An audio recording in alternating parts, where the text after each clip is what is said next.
Instagram have added yet another means of monetization for its creators, this time in the form of fan badges. These badges initially have been rolled out to a group of about 50,000 creators for use on Instagram live streams.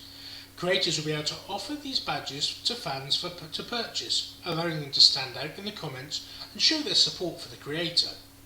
A similar version of this has been long available on Twitch and YouTube. On Instagram, users will be able to pay between 99 cents, $1.99 or $4.99. Presumably the different prices will offer different user features. Instagram have said the fan badges will also give users access to special features such as a place on the creators list badge holders and access to a special hearts badge. During the first rollout of badges, Instagram have stated they will temporarily match earnings from badge purchases. They will then look at the potential revenue share and format that in the future. Instagram have also expanded their IGTV ads to more creators. However, this still isn't available to all advertisers yet. Don't forget to get these updates straight to your inbox. Subscribe using the link in the description.